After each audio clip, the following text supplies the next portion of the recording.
마가복음 3장 20절에서 35절까지 말씀 우리 함께 일어나셔서 하나님 말씀 듣도록 하겠습니다. 제가 하나님 말씀을 봉독하겠습니다. 하나님 말씀에 귀를 기울이십시오. 집에 들어가시니 무리가 다시 모임으로 식사할 겨를도 없는지라 예수의 친족들이 듣고 그를 붙들러 나오니 이는 그가 미쳤다 하밀러라. 예루살렘에서 내려온 서기관들은 그가 바알세불 지폈다 하며 또 귀신의 왕을 힘입어 귀신을 쫓아낸다 하니 예수께서 그들을 불러다가 비유로 말씀하시되 사탄이 어찌 사탄을 쫓아낼 수 있느냐. 또 만일 나라가 스스로 분쟁하면 그 나라가 설 수 없고 만일 집이 스스로 분쟁하면 그 집이 설 수 없고 만일 사탄이 자기를 거슬러 일어나 분쟁하면 설 수 없고 망하느니라. 사람이 먼저 강한 자를 결박하지 않고는 그 강한 자의 집에 들어가 세간을 강탈하지 못하리니 결박한 후에야 그 집을 강탈하리라. 내가 진실로 너에게 이르노니 사람의 모든 죄와 모든 모독하는 일은 사하심을 얻되 누구든지 성령을 모독하는 자는 영원히 사하심을 얻지 못하고 영원히 죄가 되느니라 하시니 이는 그들이 말하기를 더러운 귀신이 들렸다 함이러라. 그때 예수의 어머니와 동생들이 와서 밖에 서서 사람들을 보내어 예수를 부르니 무리가 예수를 둘러 앉았다가 여짜오되 보소서 당신의 어머니와 동생들과 누이들이 밖에서 찾나이다. 대답하시되 누가 내 어머니이며 동생들이냐 하시고 둘러 앉은 자들을 보시며 이르시되 내 어머니와 내 동생들을 보라. 누구든지 하나님의 뜻대로 행하는 자가 내 형제요 자매요 어머니니라. 아멘. 이것은 하나님 말씀입니다.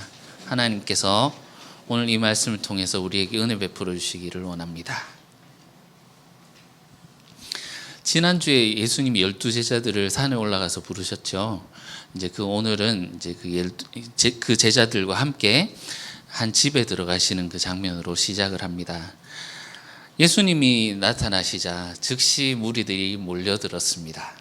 그래서 식사할 겨를도 없다라고 이렇게 나오는데 이 원어에는 주어가 있습니다. 그들이 식사를 할 겨를도 없었다. 음식 먹을 수도 없었다. 이렇게 나옵니다. 우리나라 성경에는 이게 생략되어 있는데요. 지금까지는 예수님께서 혼자 바쁘시게 사역을 혼자 하셨잖아요. 그런데 이제 뭔가 좀 변화가 감지되는 것 같습니다. 예수님이 부르신 자기 뜻에 합당하게 부르신 자들 그 제자라는 것이 자기 함께 하기 위해서 그리고 예수님이 하셨던 그 사역을 그대로 승계하셔서 함께 하도록 하시기 위해서 부르셨기 때문에 그 제자들이 예수님의 사역에 함께 동참하고 있음을 볼 수 있습니다. 수많은 지역에서 동서남북 각 지역에서 사람들이 몰려오는 것을 봤는데 그 소문이 예수님의 가족에게도 들어갔던 것 같습니다. 그런데 그것이 굉장히 긍정적이지만은 않은 것 같아요. 예수님이 미쳤다라는 그 소문을 듣게 된 거죠. 예수님이 가족들, 친척들이 가족회의를 했을 것입니다. 결국 가서 잡아오자 하고 그렇게 해서 이제 집을 출발했습니다. 그런데 이 이야기는 갑자기 예루살렘에서 온 서기관 이야기로 얘기가 전환되었다가 31절에 가족 이야기가 다시 연결됩니다. 이렇게 한 이야기가 진행되다가 중간에 다른 이야기가 끼어드는 것을 샌드위치 기법이라고 하는데요. 마치 그 샌드위치 사이에 내용물이 있는 것처럼 말이죠. 두 이야기가 한 덩어리라는 의미입니다. 두 이야기가 서로 의미를 화합해서 서로 의미를 이제 강화하는 것이라고 보시면 되겠습니다. 그러니까 이 가족들이 어떤 의미로 어떤 의도로 예수를 잡으러 가자 했는지 뭐 좋은 마음일 수도 있잖아요. 가족이니까 걱정될 수도 있고 뭐 그래서 할 수도 있지만 그 가운데 있는 이야기와 읽어보시면 이것이 긍정적이라고만은 볼 수가 없습니다. 미쳤다라고 하는 게 밖에서 있다라는 그런 의미거든요. 그러니까 정상적인 인간의 밖에 있다, 정신이 나갔다 뭐 이런 의미죠. 예수님 가족들은 지금 예수님을 외부인 취급하는 거예요. 자, 그 의미가 뭔지 이제 읽어가시면서 알아보시겠습니다. 이제 이야기가 예루살렘에서 온 서기관들에게 이야기가 초점이 맞춰집니다. 당시 이스라엘은 국가라고 하기에는 못 갖춰졌죠. 정권이 없었습니다. 로마의 속국이긴 했지만, 그렇지만 그들의 정체성을 확립하고 있었던 것이 이 말씀, 율법, 토라를 통해서 우리는 하나님을 섬기는 백성이다라는 것으로 정부는 없었을지라도 그렇게 뭉쳐 있었습니다. 그러다 보니 성전이 있는 예루살렘이 이 권력의 핵심 기관이었고, 그 성전을 섬기는 자들이 유대인들의 그 지도자들이, 핵심 지도자들이었죠. 이 예루살렘에서 내려온 서기관들, 그러니까 이 핵심 권력에서 내려온 서기관들이 공식적으로 파견을 받고 내려온 겁니다. 22절을 보시면 그들이 예루살렘이 예수님을 어떻게 평가하고 있는지 볼 수 있습니다. 예수라는 자가 귀신을 쫓아낸다던데 바알세불에 씌인 것이다. 바알세불, 즉 귀신의 왕의 힘으로 귀신들을 쫓아낸다더라. 당시에 이 마술사들, 오늘 같은 그 마술하는 그 마술이 아니라 흑마법 이런 거 있잖아요. 마법사들. 이런 사람들이 보이는 놀라운 일들을 그 당시 사람들은 귀신의 힘을 입어서 이렇게 하는 거라고 생각을 했는데, 이것이 율법을 잘 행하게 하는 쪽으로, 돕는 쪽으로 하면 조금 눈 감아줬지만, 율법을 해야 하는 쪽으로 이 사람들을 유도하고 이렇게 하면 사형에 처하기도 했습니다.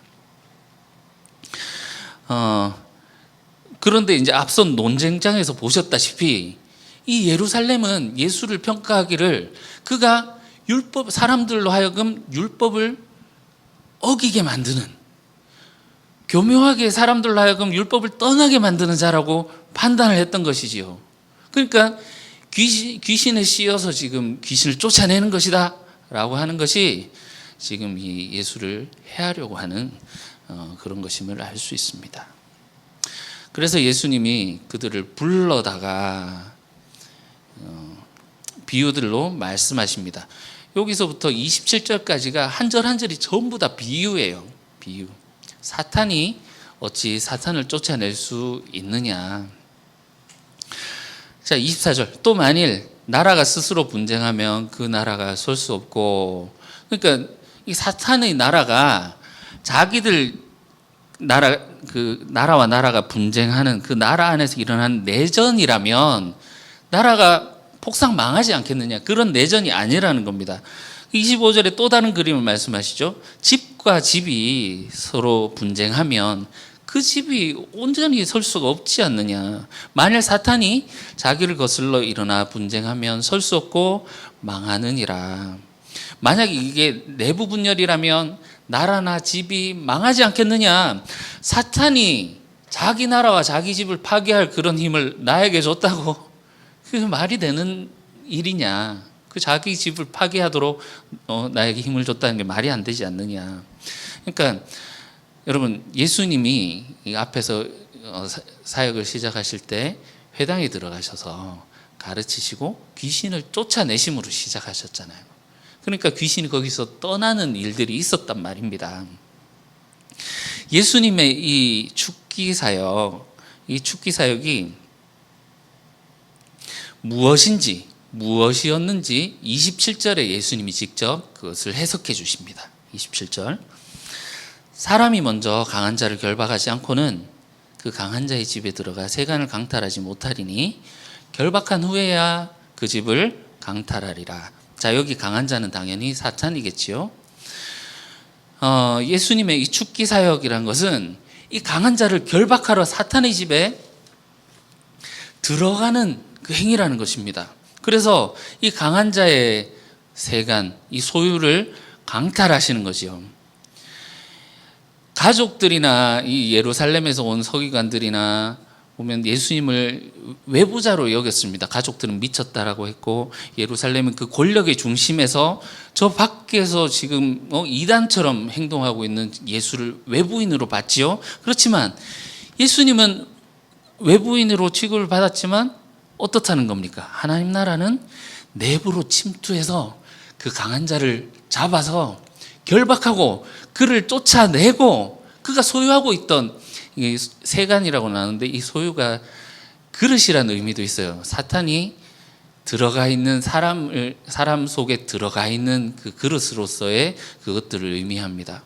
사탄이 차지하고 있었던 그 사람들을 예수님이 다시 강탈하신다. 그들을 구원하시는 거죠. 그러면 예수님은 그 집으로 들어가셔서 진정한 내부자, 집 주인이 되신다는 것입니다. 자, 이제 20절을 보시면 예수님이 집에 들어가신다라고 나오는데 이게 무엇인지 이해가 가시지요. 제가 예수님이 무엇하러 들어가십니까? 지금 들어가신다는 의미가 무엇입니까? 거기에 있는 강한 자를 제압하시기 위해서 들어가시는 거죠. 제가 1장에서 예수님의 사역을 설명할 때 예수님이 회당에 들어가시고 시몬의 집에 들어가시고 2장에서 가버나움의 집이나 그 레위의 집에 들어가셨다 할 때 제가 설명을 드렸었는데, 아니 그냥 여기 들어가셨다라고 나오는데 목사님이 이걸 이렇게 확대해서 가시는가 이렇게 생각하셨던 분들이 있으신지 모르겠습니다. 여러분, 이게 제가 한 말이 아니고요, 예수님이 하신 그 해설을 제가 앞서서 당겨서 말씀드렸던 거죠. 바알세불을 지폈다 이렇게 얘기를 하는데, 바알세불이라는 게 이제 사탄의 나중에는 이게 세분화가 되어서 이제 사탄이 있고 그 밑에 또 강한 그 사탄의 그 대장급 사탄들이죠. 사탄이라고 마귀들이죠. 그 이름들이 이렇게 있는데 여기서는 아무튼 이 바알세불이 사탄이라고 그냥 보시면 되겠습니다. 그 뜻을 보시면 바알은 주인이란 뜻이고요, 세불은 거주지란 뜻입니다. 집주인이란 뜻이지요. 이 사탄이 집주인으로 있는데 이 집이 어디란 말입니까? 어디입니까? 이 땅이지요. 이 땅. 지금 이 땅의 주인이 사탄인데, 하나님 나라, 하나님 통치는 이 사탄의 집에 침입해 들어와서 사탄을 결박해 내어 쫓아내는 그런 전쟁이다라는 겁니다. 앞서 1장에서 세례요한이 예수님을 두고 자기가 한 건지는 모르지만 어쨌든 내 뒤에 오실 이가 나보다 더 훌륭한 분이다라고 말하지 않고 나보다 능력 많으신 분이다 이렇게 말을 했거든요. 더 강하신 분이 오신다라는 의미입니다. 누구보다 더 강하다는 말입니까? 사탄보다 강하다는 말이죠. 이 땅의 주인인 사탄보다 더 강한 자가 오셔서 그 하나님 나라 침투, 그와 전쟁을 벌이고 그를 이 땅에서 쫓아내실 것이다 라는 그런 말입니다. 예수님의 권위와 능력이 단지 그냥 그 회당에 있었던 그냥 귀신 졸개들 쫓아내는 그런 정도가 아니라 이 집의 주인, 나라의 왕을 결박할 만한 그런 능력을 가지신 분이라는 겁니다. 나라를 멸망하시고 자신의 나라를 세우실 분이 바로 예수님이라는 것입니다. 우리 1장 2절과 3절에서 그 이사야와 말라기서의 그 복합 인용문을 보셨죠? 네, 기억이 안 나시는 분은 빨리 한번 이렇게 보시면, 보라 내 사자를 내 앞에 보내노라 하면서 그가 내 길을 준비하리라 이렇게 했었잖아요. 말라기 3장 1절을 인용한 건데, 말라기 3절 1절의 앞부분을 차용했지만 뒷부분까지 보시면 그 내용이 이렇습니다. 하나님이 내 사자를 보내서 내 길을 준비하게 하실 것이다. 그리고 내가 갑자기 성전에 임할 것이다. 이렇게 말씀하시거든요.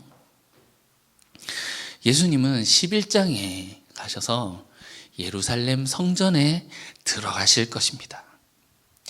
예수님이 성전에 왜 들어가신지 아시겠죠? 아시죠? 그죠? 성전에 들어가 보니 하나님의 집이 되어야 될 그 성전이 도둑의 소굴이 되어 있더라 하면서 그래서 뒤집어 엎으신 거예요. 그래서 성전의 주인이 가셨으면 당연히 성전에 머무르셔야 되는데, 저녁이 되면 성전을 나오십니다. 성전을 나와서 집으로 들어가십니다. 이게 무엇을 의미하는 것입니까? 성전을 거부하시고 오늘 이렇게 새롭게 만드신 이 집으로 임재하시는 것을 볼 수 있는 거지요. 오늘 지난주에 12를 세우심은 12가 상징하는 숫자가 뭡니까? 이스라엘이지요. 새로운 이스라엘, 새로운 나라를 창조하신 것이고 오늘은 이 새로운 집, 새로운 가족을 창조하시는 그런 장면이거든요. 사탄이 나라와 나라, 집과 집이 내분하는 것이 아니라 외부에서 더 강한 자가 오셔서 그의 나라를 침탈하고 그의 집을 침탈하는 그런 장면을 지금 오늘 본문이 보여주고 있는 것이, 그것이 하나님 나라다라는 것이 예수님의 설명입니다. 28절에 30절 보실게요. 내가 진실로 너에게 이르노니, 예루살렘에서 온 서기관들이 한 말씀이죠. 진실로라는 것이 아멘입니다. 이 아멘 말씀이라고 하는데, 구약에 보시면 주 여호와께서 이르시되 하면서 그 하나님의 권위에 대해서 확증할 때 그 말씀이 반드시 성취된다라는 것을 말할 때 했던 그런 관용어구 같은 건데요. 이 예수님이 하나님의 권위를 가지고 말씀하실 때 이 아멘 말씀을 사용하십니다. 이 예수님이 하신 말씀이 예언이라면 반드시 그것이 성취되게 될 것이고, 만약에 이게 평가라면 하나님의 평가, 신적인 평가라는 그런 의미입니다. 내가 진실로 너에게 이르노니 사람의 모든 죄와 모든 모독하는 일은 사하심을 얻되, 모든 일은 사하심을 받을 수 있다.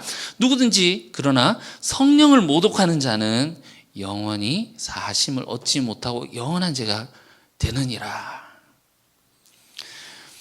2장 첫 번째 논쟁에서 예수님이 그 중풍병자를 고치시면서 인자에게 죄 사하는 권세가 있다라고 말씀하셨죠. 그리고 그 중풍병자에게 소자야, 아들아, 네 죄가 사함을 받았다, 이렇게 말씀하셨지 않습니까? 여러분, 구약의 종교 시스템이 있었습니다. 그죠? 그 목적이 무엇입니까? 하나님께 아래서 하나님께서 들으시고 우리의 죄를 용서해 주시기를, 그런 게 이제 종교 시스템을 통해서 뭐 제사를 지내고 뭐 이런 게 있었잖아요. 그런데 하나님이 지금 여기 계시다면 그런 것이 필요 없이 그냥 하나님이 즉각적으로 바로 이렇게 하실 수 있는 거죠. 그런 하나님의 권위를 가지고 예수님이 거기에 계셨음을 보여주고 있었던 것이 바로 그 장면이었죠. 여기서도 마찬가지입니다. 예수님이 모든 죄를 사해 주시는 분으로 그들 앞에 서 계신 겁니다. 사람의 모든 죄는 사함을 받을 수 있지만 성령을 모독하는 죄는 용서를 받을 수 없다. 너희에게는 죄사함이 없다 라고 선언하시는 말씀이지요. 예수님이 성령을 소유한 분으로, 예수님이 활동하시는데 성령이 그 안에 계시고 이 성령의 능력으로 말미암아 활동을 하셨단 말이죠. 그런데 이 예수를 두고 모독하고 해방하고 하는 것은 이 예수님을 두고 모독한 것이 아니라 예수님 안에 있는 성령을 모독한 것이기 때문에 그들이 성령을 모독한 이 죄에 걸리게 된 것이다 라는 겁니다. 더러운 영에 사로잡혔다고, 이것은 나를 모독한 것이 아니라 성령을 모독한 것이다. 여러분, 예수님 마치 이 거울과도 같습니다. 예수님께 당신이 이런 죄를 짓고 있군요 하고 찾아가는 자들에게 반사 이렇게 하시는 거죠. 신성모독이다 이렇게 했지만 사실은 그 하나님의 권위를 가지고 그렇게 하고 있는데, 그 예수님을 욕한 것은 하나님의 권위를 가지고 한 그 하나님을 욕한 거기 때문에 그들이 신성모독에 빠져들게 된 거예요. 마치 덫에 걸리듯이 이 예수님이 걸리는 돌로서 그들에게 작용을 하신 거라고 볼 수 있겠습니다. 이렇게 이 성령 모독죄, 영원히 사함을 받을 수 없는 죄를 그들이 짓게 된 것입니다. 그들이 죄사함을 받지 못하는 이유가 예수님을 더러운 귀신에 들렸다라고 평가했기 때문이지요. 이것은 예수님을 미쳤다라고 했던 친지들, 가족들, 그 가족들도 물고 들어가는 것입니다. 31절부터 다시 가족들의 이야기로 들어갑니다. 31절. 그때 예수의 어머니와 동생들이 와서 밖에 서서 사람들을 보내어 예수를 부르니, 여기 굉장히 중요한 사인이 나옵니다. 예수님의 어머니와 동생들이 와서 어디 서 있다고 합니까? 집 밖에. 물론 집에 많은 사람들이 있으니까 들어가지 못했을 것입니다. 그런데 그들과 그 가족들과 대조되는 무리가 있습니다. 32절. 무리가 예수를 둘러 앉았다가, 자, 지금 여러분 그림이 그려지시죠? 예수님 주위로 무리들이 쭉 둘러 앉아 있고, 그리고 집 밖에 서서 예수를 부르고 있는 가족들의 대비. 여짜오되 보소서 당신의 어머니와 동생들과 누이들이 밖에서 찾나이다. 자, 찾는다라고 하는 것은 이게 굉장히 부정적으로 쓰이는 경우가 굉장히 많습니다. 붙잡으러 왔다라는 거죠. 우리 가문에 먹칠했으니 붙잡아서 집에 데리고 가야 되겠다라는 겁니다. 여러분, 예수님은 하나님으로부터 부르심을 받은 분이시잖아요.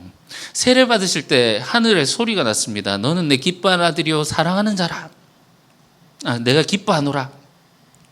이 소리는 고난받는 왕으로, 그리고 그 하나님의 종으로서 그 하나님의 길을 가야 된다라는 그런, 그렇죠, 예수님의 정체를 확증해 주는 소리이기도 하지만 그 길을 가야 된다라고 하는 명령이기도 한 것이지요. 예수님은 하나님의 부르심을 받은 자로서 제자들을 부르셨지요. 그리고 나를 따라오라 하시면서 하나님의 길을 가시는 그 길에 제자들이 동참하게 하십니다. 그러나 가족들의 이 부름이나 아니면 그 1장에서 시몬이 그 예수님이 다른 마을로 가야 된다라고 할 때 다른 모든 사람들이 주님을 찾습니다 하면서 그 불렀던 그 찾음, 그 부름은 하나님의 부름에 역행하는 역소명이죠. 여기서 하나님의 부름에 소명을 받고 들어갔는데 거기서 다시 나오라고 하는 사탄의 소리라는 겁니다. 34절에 35절 보십시오. 둘러앉은 자들을 보시며 이르시되 내 어머니와 내 동생들을 보라. 누구든지 하나님의 뜻대로 행하는 자가 내 형제요 자매요 어머니니라.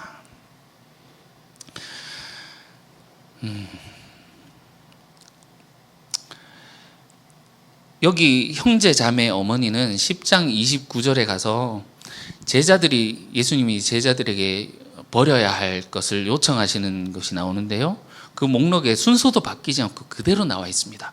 나와 복음을 위하여, 여러분 혹시 기억하시나요? 집과 형제와 자매와 어머니, 그대로 나오죠.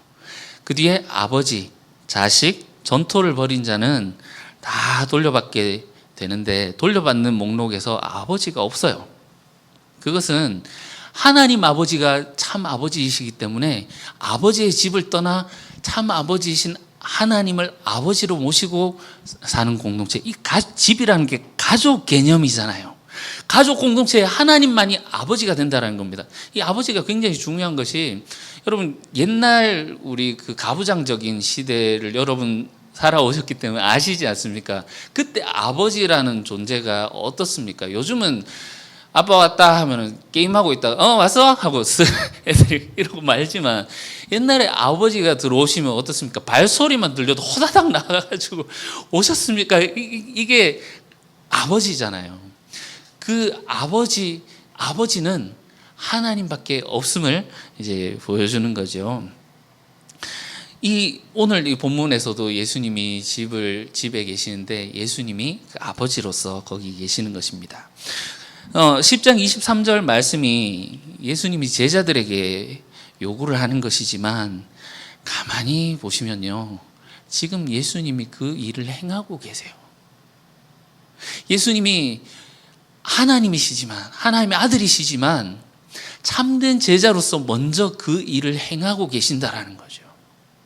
먼저 그 집을 나오셨죠. 그리고 새로운 집을 창조를 하셨는데 기존의 가족들, 혈육들이 왔는데 형제 자매 어머니를 지금 이제 누가 내 형제 자매 어머니요? 저 밖에 계신 분들이 형제 자매 어머니 아니라는 거예요. 우리 엄마, 우리 동생 아니라는 거예요. 내 어머니, 내 형제 자매 아니고 지금 누가 하나님의 뜻을 행하는, 그래서 둘러 앉아서 나의 말을 듣고 하나님의 말씀을 듣고 있는 너희가 진정한 내 형제 자매 어머니다. 예수님이 지금 그 말씀을 실행하고 계신 겁니다. 다시 돌려받는다라는 것이 뭐 욥기 읽을 때 우리가 욥이 이제 그 자녀들 다 죽고 뭐 이렇게 재산도 이렇게 하고 했지만 나중에 다시 돌려받는다는 그런 개념이 아니라 기존의 세상 것들을 버리고 하나님의 뜻대로 행하여서 하나님의 가족이 될 때 새롭게 얻게 되는 하나님의 집, 그 안에서 새로운 가족을 받게 된다라는 겁니다. 그런 의미입니다. 예수님을 둘러앉은 자들, 그들이 진짜 하나님의 가족이라는 것입니다. 여러분, 하나님의 말씀을 듣고 있는 여러분들, 주변에 계신 분들 한번 둘러보십시오.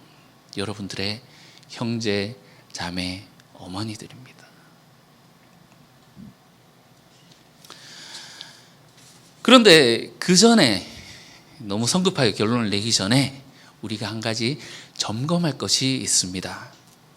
여러분, 우리는 내부자입니까? 외부자입니까? 오늘부터 이 예수님이 이 내부자, 외부자를 철저하게 구분하실 것입니다. 여러분, 우리는 정말 하나님의 뜻대로 행하는 자들입니까? 예수님의 주변에 둘러 앉아 있는 자들입니까? 지금까지 예수님을 찾아오는 무리들은 예수님을 피신하게 만들 정도로 무리들이 달려오는 곳마다 난리가 났었지요. 여러분, 교회 안에 있다라고 해서 내부자가 아닙니다. 자신의 병을 고쳐달라고 몰려드는 무리들은 오히려 예수님의 사역의 방해꾼들이었습니다. 그러나 오늘 말씀에 둘러앉은 자들은 그들과 조금씩 분위기가 달라짐을 볼 수 있습니다. 다음 주에 보시겠지만 4장에 넘어가서 그들은 예수님의 말씀을 듣는 내부자입니다. 거기 확실하게 주님은 내부자와 외부자의 경계를 둘 것입니다. 그 말씀을 주실 때부터 그 바닷가에 올라가서 배를 타고 말씀하시는데 그게 무리들과 경계를 두시는 것이고, 그들에게 비유로 말씀을 하실 텐데 내부자에게는 그것이 들음이 허락되지만 외부자에게는 알아듣지 못하도록 하는 그것으로 주님이 이 비유로 말씀을 하거든요. 오늘 보시면 전부 비유로 말씀하셨지 않습니까? 이것이 외부자를 딱 갈라놓는, 외부자와 내부자를 가르는 그런 작업이라는 것이지요. 예수님의 축기는 여러분 가르침과 가르침의 대결입니다. 1장 21절에서 우리가 보셨다시피 예수님 회당에 들어가셔서 가르치실 때 사람들이 놀라면서 했던 반응 기억하시죠? 깜짝 놀라면서 서기관의 권위와 같지 않더라 이렇게 놀랐는데 사실 그 내용은 없었잖아요.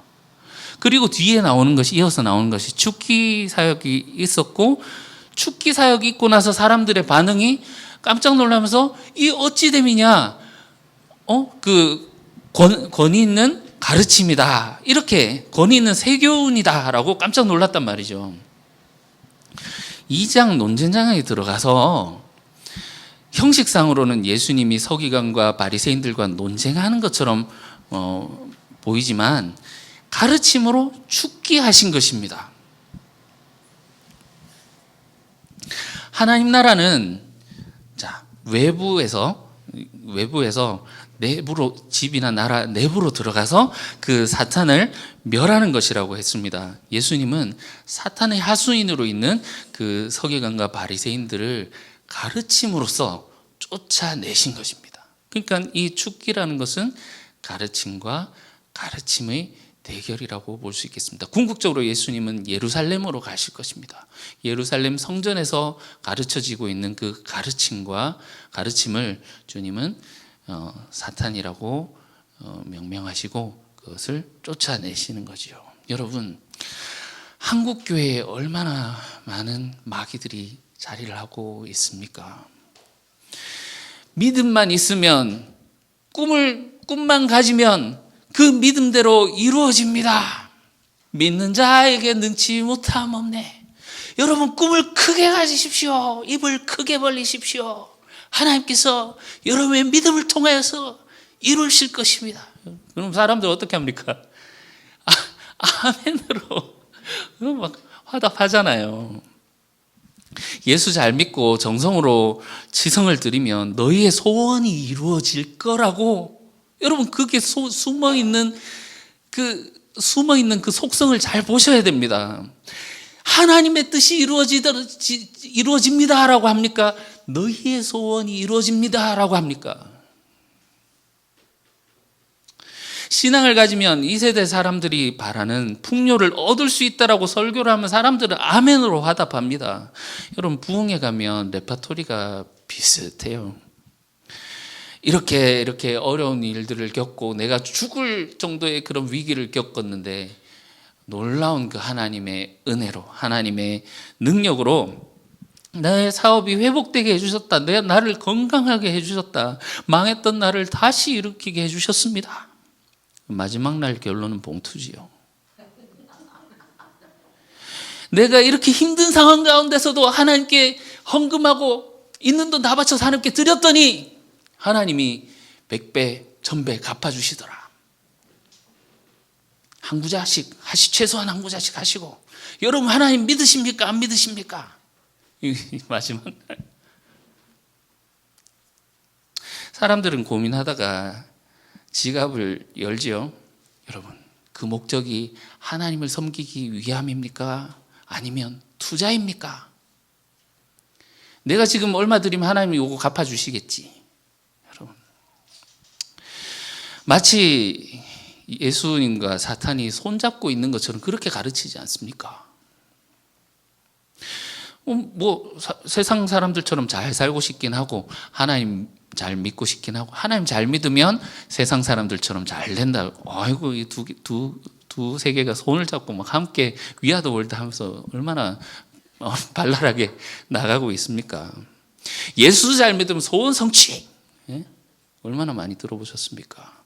여러분, 오늘날 그리스도인들에게 박해, 의를 위한 고난, 이런 개념을 찾아볼 수 있습니까? 교회 안에 있다고 진짜 그들이 내부자일까요? 누가 예수님의 진정한 가족입니까? 누구든지 하나님의 뜻을 행하는 자가. 여기 누구든지라는 말은 말 그대로 모든 사람을 향한 초대입니다. 모든 사람에게 그 길이 열려 있다라는 것입니다. 여러분, 이 내부인 예수님이 안과 밖을 분명히 구분하시지만 이것이 운명적이나 숙명론적으로 정해져 있는 것이 아니에요.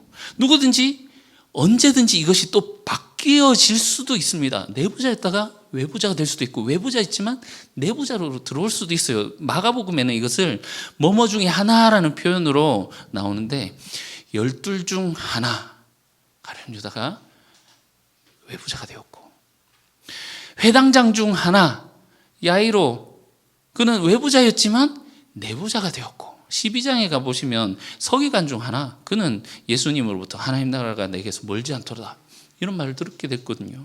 외부자였지만 내부자가 된 것이죠. 여러분, 가족이라고 하는 것이 혈연이라고 한다면 그것은 굉장히 그냥 닫혀 있는 것이지 않습니까? 더 이상 열릴 수가 없죠. 이거는 뭐 어떻게 할 수가 없는 거니까. 아브라함의 자손이 아니라면 들어갈 수 없게 되는 것입니다. 그렇지만 누구든지라는 것은 그 배경이나 국적이나 자격 등을 묻지도 따지지도 않고 너는 여기 들어올 수 있다라고 주님이 그냥 이렇게 은혜로 주어진 것이지요. 그렇지만 누구든지, 뒤에 붙지요, 하나님의 뜻대로 행하는 자가 들어올 수 있는 자격은 있지만 하나님의 뜻대로 행하는 자가 하나님의 가족이 된다라는 겁니다. 여러분, 하나님의 뜻대로 행한다는 것이 어떤 의미입니까?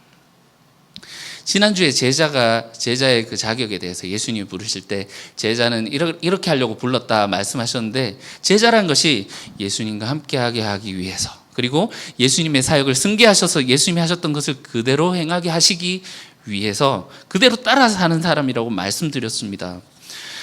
여러분, 멀쩡한 사람들이 그리스도인들을 볼 때 미쳤다라는 그런 소리를 우리가 들어야 됩니다. 예수님이 그러하셨던 것처럼 말이지요.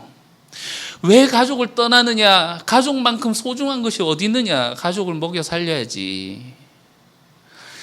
세상을 정상적으로 보는 사람들이 이 예수님과 그와 함께 있는 제자들을 본다면 비정상적이라고 생각할 것입니다. 왜냐하면 사람들이 추구하는 것은 잘 먹고 잘 살고 내 가족, 내 자식들 잘 키우고 시집장가 잘 보내고 우리가 행복하고 유능한 사람으로 사는 그런 것이지 않습니까? 그런데 자기보다 주변 사람들을 먼저 돌아보고 그들을 위해 헌신하고 다른 사람을 살리기 위해 자기가 죽는 그런 삶을 산다고요? 십자가를 진다고요? 정상적으로 보일 리가 없지 않습니까? 그러나 하나님 나라 관점으로 보면 누가 정상이고 누가 비정상입니까? 여러분, 하나님 나라는 전복적입니다. 내부자가 외부자가 되어지고 쫓겨나서 가족들이 지금 밖에 서 있지 않습니까? 내부자가 내부자가 되어지는 것입니다. 안타깝게도 예수님의 가족들도 외부인에 속하게 되었습니다. 집 밖에서 들어오기를 지금 거부하고 있고, 오히려 예수야 네가 나와라 하면서 밖에서 그를 부르고 있기 때문입니다. 뒤에는 어떻게 될지 모르겠습니다만, 아무튼 정리하겠습니다. 예수님을 믿는다는 것, 하나님 나라의 복음에 회개하고 믿음을 가진다는 것은 여러분 단회적인 사건이 아닙니다. 예수님 믿습니다. 예수님 내 마음에 들어오시옵소서. 예수님 영접합니다. 끝. 나는 이제 구원받았다. 이런 것이 아닙니다. 한 번 믿었다고 끝나는 것이 아니라는 말입니다. 하나님의 뜻을 행한다라는 것은 한 번 행하고 끝나는 것이 아니라 우리의 생애 끝까지, 우리의 삶에 지속적으로 일어나야 될 그런 일이라는 것이지요. 여러분, 우리의 전생애를 통해서 하나님의 뜻을 행하는 저와 여러분들이 되시기를 축원합니다. 주님의 가족으로서 주님의 진정한 하나님의 새 가족, 새 나라의 백성으로서 그렇게 주님과 함께 살아가는 저와 여러분들이 되시기를 주님의 이름으로 축원합니다. 기도하겠습니다. 주님은 우리를 세상과 분리하여 거룩하게 하십니다. 주님의 십자가로 우리에게 흔적을 남기십니다. 하지만 또 다른 욕망들이 우리를 방해합니다. 머리에서 발끝까지 고급 옷을 입고자 하는 욕망, 코카콜라 한 모금으로 갈증을 해결하려는 욕망, 스마트폰에 기대어 행복을 찾으려는 욕망, 이러한 욕망들에 우리는 속박되어 있습니다.